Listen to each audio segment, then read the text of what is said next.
Hello friends, હું છું Hardik Patel. Icon engineering tuition ક્લાસીસની ચેનલમાં વિદ્યાર્થી મિત્રો આપનું સ્વાગત છે.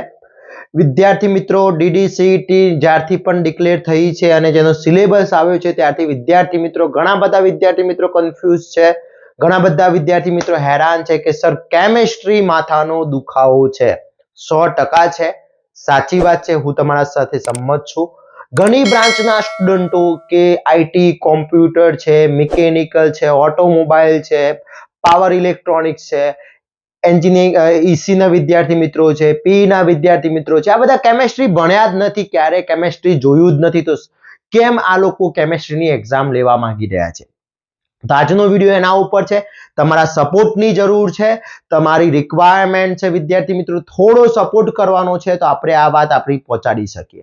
ઘણા બધા વિદ્યાર્થી મિત્રો પ્રયાસ કરી રહ્યા છે, ઘણા શિક્ષકો પ્રયાસ કરી રહ્યા છે, ઘણી યુટ્યુબ ચેનલના લોકો પણ પ્રયાસ કરી રહ્યા છે, કોલેજો પણ પ્રયાસ કરે છે અને આપણે પણ પ્રયાસ કરવાનો છે. ઓકે વિદ્યાર્થી મિત્રો, તો એન્ડ સુધી જોડાતા રહેશો. ખાસ બીજું કે ચેનલ ઉપર નવા હોય તો ચેનલને સબસ્ક્રાઇબ કરી દેશો, બેલ આઇકોન ઓન કરી દો જેથી નવા વિડીયો આવે તરત જ નોટિફિકેશન આવી જશે. વિદ્યાર્થી મિત્રો, DDCET ના રિલેટેડ આપણે એક વોટ્સએપ ગ્રુપ ચાલી રહ્યા છે જેની લિંક ડિસ્ક્રિપ્શનમાં મૂકેલી છે. જે વિદ્યાર્થી મિત્રો હજી સુધી સેમેસ્ટર 6 અને DDC બંનેનું ભેગું જ ગ્રુપ છે વિદ્યાર્થી મિત્રો, તો હજી તમે જોઈન નથી તો ફટાફટ જોઈન થઈ જશો, જેની લિંક ડિસ્ક્રિપ્શનમાં મૂકેલી છે. ઓકે, જેથી નવા અપડેટ આવે એના રિલેટેડ જે વિડીયોઝ અપલોડ થશે તમને મળતા રહેશે વિદ્યાર્થી મિત્રો. ઓકે, બીજું ખાસ ઇમ્પોર્ટન્ટ વિદ્યાર્થી મિત્રો કે આપણો જે સિલેબસ છે, DDCET નો જે સિલેબસ છે વિદ્યાર્થી મિત્રો, એ આપણે જોયેલો છે. આજનો ટોપિક છે નો કેમિસ્ટ્રી અને આજના લેટેસ્ટ ન્યૂઝ છે જે ચેન્જ થવા માટેના જે પ્રોસેસ થવી જોઈએ કે ભાઈ સિલેબસ ચેન્જ થવો જોઈએ એના માટેની જે રજૂઆતો થયેલી છે અને આપણે કેવી રીતે રજૂઆત કરવાની છે, એકલા વિડીયોના માધ્યમથી રજૂઆત કરવાથી નથી થવાનું. એના માટે સરકારશ્રીને, આપણા ડિપાર્ટમેન્ટને આ વસ્તુ વાત પહોંચાડવી પડશે, લેખિત અરજી એના માટે કરવી પડશે, તો તમે પણ કરવાની છે અને લાસ્ટ એન્ડ સુધી જોડાતા રહેશો. આ વિડીયો ગુજરાતના દરેક વિદ્યાર્થી જે સેમેસ્ટર 6 માં અભ્યાસ કરી રહ્યા છે, જે DDCET એક્ઝામ આપવાના છે, એ લોકોને ખાસ પહોંચાડજો જેથી એ લોકો પણ આની અંદર એન્ટર થઈ અને એમનો પણ એક કામ કરી શકે અને ગુજરાત સરકાર આપણે ડિપાર્ટમેન્ટને પહોંચાડી શકે આપણી વાત. ઓકે વિદ્યાર્થી મિત્રો, તો વાત કરીએ DDCET માટેની, તો ફર્સ્ટ વાત છે આપણે DDCET જ્યારથી આવી છે માઇન્ડમાં ત્યારથી એની વાત કરી લઈએ આપણે પહેલા.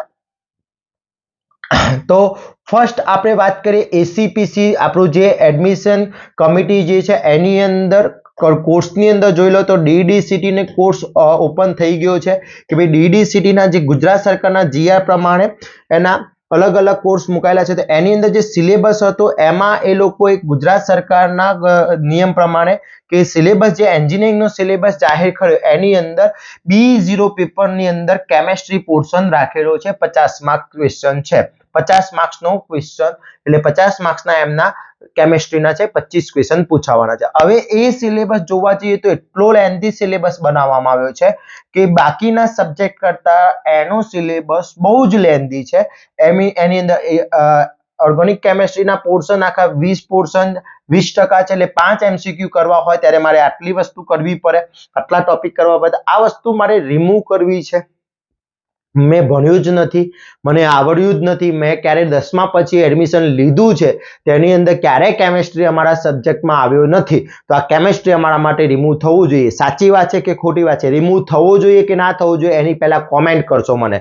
થવો જોઈએ કે ના થવો જોઈએ? ઓકે, હવે થવો જોઈએ તો એના માટે આપણે શું સ્ટેપ લેવાના છે? તો એના માટે પહેલું સ્ટેપ અત્યારે આજના ગુજરાત સમાચારની અંદર એક સ્ટેપ લેવામાં આવ્યું છે. એ ગુજરાત સમાચારની અંદર વાત કરીએ વિદ્યાર્થી મિત્રો, તો ગુજરાત સમાચારના બીજા જ પેજ ઉપર આજનું જે ગુજરાત સમાચાર છે એની અંદર ડિપ્લોમા ટુ ડિગ્રી પ્રવેશ પરીક્ષાની સિલેબસ બદલવો પડશે. સરકારે આ વર્ષથી લાગુ કરેલા નિયમ પ્રમાણે એની અંદર સિલેબસ ચેન્જીસ કરવો પડશે. એ આજનો એક લેખ આપવામાં આવેલો છે કે ભાઈ ડિપ્લોમામાંથી ડિગ્રીમાં જે લોકો જઈ રહ્યા છે એ લોકોની અંદર એન્જિનિયરિંગ પછી પ્રવેશ દ્વારા પરીક્ષા લાગુ કરવાનો ઠરાવ કરવામાં આવ્યો ત્યારે આ વર્ષ એ 2024 પ્રવેશમાં પ્રથમ વાર પરીક્ષા એપ્રિલમાં લેવાની હોય, આ પરીક્ષાનો સિલેબસ બદલવો પડે તેવી સ્થિતિ ઊભી થઈ છે. કારણ કે 200 માર્ક્સના પરીક્ષાના સિલેબસમાં 100 માર્ક્સના બેઝિક સાયન્સ અને એન્જિનિયરિંગ પાર્ટમાં 50 માર્ક્સ કેમિસ્ટ્રીના પ્રશ્નો રાખવામાં આવેલા છે. પરંતુ IT, computer, automobile, mechanical, EC, IC, જેવી બ્રાન્ચ જે છે એ બ્રાન્ચોમાં વિદ્યાર્થીઓ ડિપ્લોમાના 3 વર્ષ અભ્યાસ દરમિયાન કેમિસ્ટ્રી અભ્યાસ કર્યો જ નથી, જેથી આ મુદ્દે ટેકનિકલ વિભાગના કોલેજ દ્વારા લેખિત રજૂ કરી સિલેબસ રિવાઇઝ કરવાની વાત કરવામાં આવેલી છે. Okay, clear. હવે એની અંદર વાત કરીએ વિદ્યાર્થી મિત્રો, તો આ જે સિલેબસ ચેન્જ કરવાની છે એની અંદર ઘણા બધા વિદ્યાર્થી મિત્રોની અંદર એને એવું કીધું છે કે D2D ની પરીક્ષા આપવામાં આવે તો ધોરણ 10 નો કોર્સ સમાવવો પડે તેવી સ્થિતિ ઊભી થઈ છે કે જે ટેકનિકલ વિષયનો અભ્યાસ નવા સિલેબસ ધ્યાન લેવો પડે તેવી સ્થિતિના કારણે હાલ GTU સહિતના રાજ્યોની 30 યુનિવર્સિટી ડિપ્લોમાના એન્જિનિયરિંગના જુદા જુદા કોર્સ બન્યા છે. ટેકનિકલ કાઉન્સિલિંગ મોડલ એક્ઝિક્યુશનના ભલામણ કરતા તમામ વિદ્યાર્થીઓ ડિપ્લોમાના જુદા જુદા અભ્યાસ છે, જેથી હવે વિદ્યાર્થી કોમન ભણ્યા હોય તેઓને ધ્યાનમાં રાખી એન્ટ્રન્સનો સિલેબસ બનાવવો પડશે એવી રજૂઆત કરવામાં આવી છે. ઓકે, હવે આ જે GTU ના વિદ્યાર્થી હોય કે પ્રાઇવેટ યુનિવર્સિટીના વિદ્યાર્થી મિત્રો એ ઘણા બધા વિદ્યાર્થી મિત્રોએ એક્ઝામ આપી જ નથી, કેમિસ્ટ્રી ભણ્યા જ નથી, તો હવે આપણે શું કરી શકીએ છીએ? ભાઈ પેપર ન્યૂઝપેપરે આ વસ્તુ કરી દીધી, કોલેજ વાળાએ એમની રીતે લેખિત જાણ કરી દીધી, પણ વિદ્યાર્થી મિત્રોનો પ્રશ્ન છે તે વિદ્યાર્થી મિત્રોને જે પ્રોબ્લેમ થઈ રહ્યો છે વિદ્યાર્થી મિત્રો કેવી રીતે એનું સોલ્યુશન લાવી શકે છે?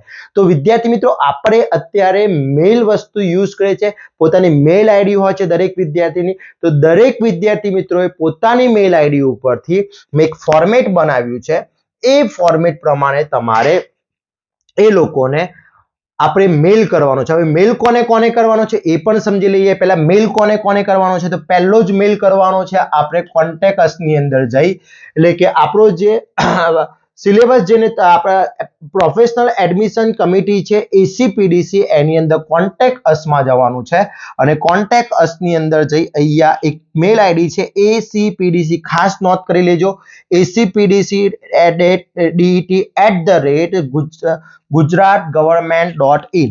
આના ઉપર તમારે મેલ કરવાનો છે, ખાસ આના ઉપર તમારે મેલ કરવાનો છે વિદ્યાર્થી મિત્રો. ઓકે, એક આ મેલ આઈડી છે. ઓકે, બીજી મેલ આઈડી જોઈ લઈએ. આ મેલ આઈડી જે સિલેબસ નક્કી કર્યો છે, જે સિલેબસ મુકાયો છે, જે આપણી કમિટી જે છે ડિપ્લોમામાંથી ડિગ્રીમાં જે એડમિશન આપવાની છે એ કમિટીને એક તો આપણે 2 ની અંદર આ એક મેલ આઈડી નાખવાની છે.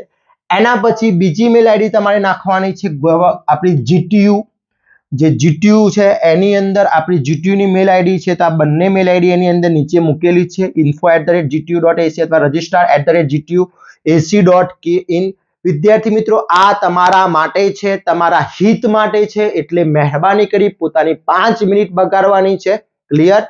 એના પછી આપણે આપણા જે મિનિસ્ટર છે, એજ્યુકેશન મિનિસ્ટર છે, એટલે કે બંને જે શ્રી કનુભાઈ અને બીજા છે ઋષિકેશ સાહેબ, આ બંનેને મેલ આઈડી નાખી છે min@gmail.government.in.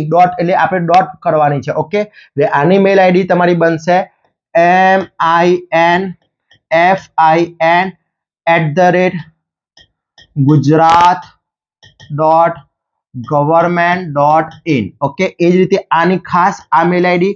ઓકે, આ બંને મેલ આઈડી ઉપર તમારે મેલ કરવાનો છે. Okay, clear. આટલી વસ્તુ ખાસ થવી જોઈએ. એના પછી ડીડી આપણે ખાસ કે હવે મેલ કયો કરવાનો છે એ વાત કરી લઈએ. તો વિદ્યાર્થી મિત્રો જે મેલ કરવાનો છે એની અંદર વાત કરીએ આપણે. તો હવે જે મેલ કરવાનો છે એના માટે મેં જે ફોર્મેટ બનાવી છે એ ફોર્મેટ હું તમને વોટ્સઅપ ગ્રુપની અંદર સેન્ડ કરી દઈશ. વર્ડ ફાઇલ અને PDF ફાઇલ બંને સેન્ડ કરી દઈશ. ગુજરાતી અને ઇંગ્લિશ બંને લેંગ્વેજમાં છે, તમને જે લેંગ્વેજમાં યોગ્ય લાગે એ લેંગ્વેજમાં તમે કરી શકો છો.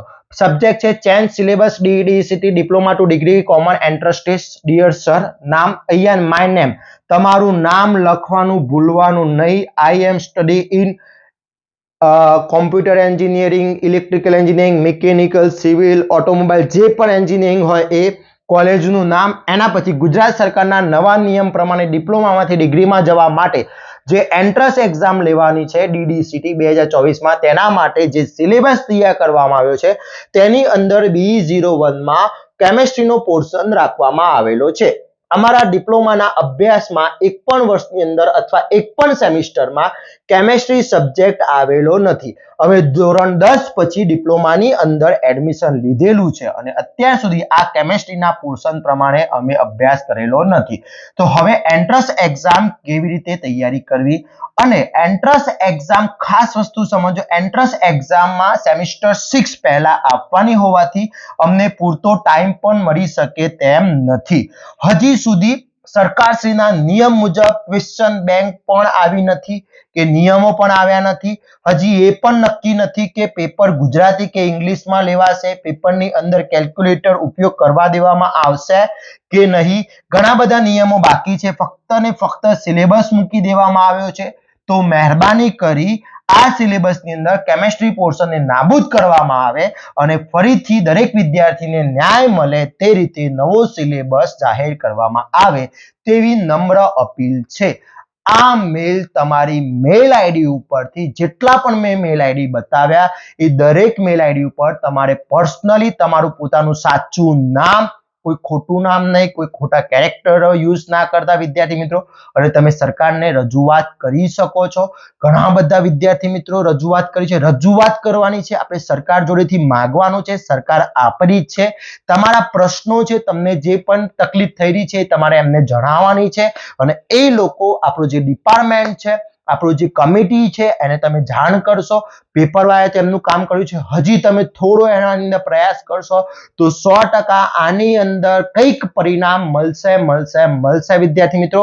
તો મારી દરેક વિદ્યાર્થી મિત્રોને નમ્ર અપીલ છે, પોતાના 2 મિનિટનો ટાઈમ નીકાળી આટલી વસ્તુ ખાસ કરવાની છે અને ખાસ કોમેન્ટની અંદર જણાવશો કે કરવી જોઈએ કે ના કરવી જોઈએ એ મને ખાસ જણાવજો, જેથી તમારી કોમેન્ટ બીજા કોઈક વિદ્યાર્થી વાંચી અને એ પોતે આ વિડીયો જોઈને એ કોમેન્ટ કરે તો વધારેમાં વધારે મેલ થશે.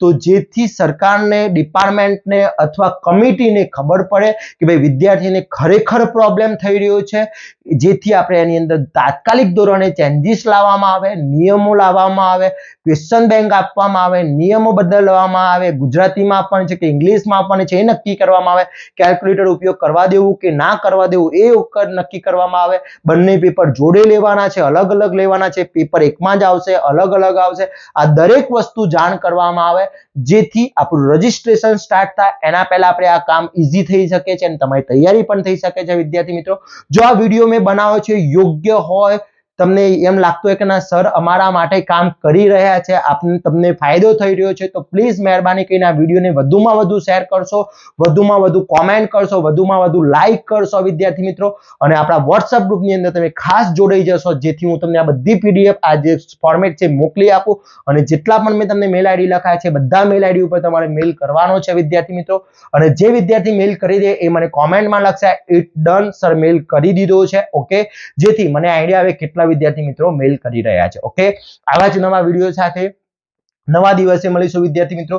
ત્યાં સુધી ચેનલ ઉપર નવા હોય તો ચેનલને સબસ્ક્રાઇબ કરી દેશો, બેલ આઇકોન ઓન કરી દો જેથી નવા વિડીયો આવે તરત નોટિફિકેશન આવી જશે. અને બીજું ખાસ વિદ્યાર્થી મિત્રો કોઈ પણ ટાઈપની હજી ક્વેરી હોય તો કોમેન્ટ કરી શકો છો. જય હિન્દ.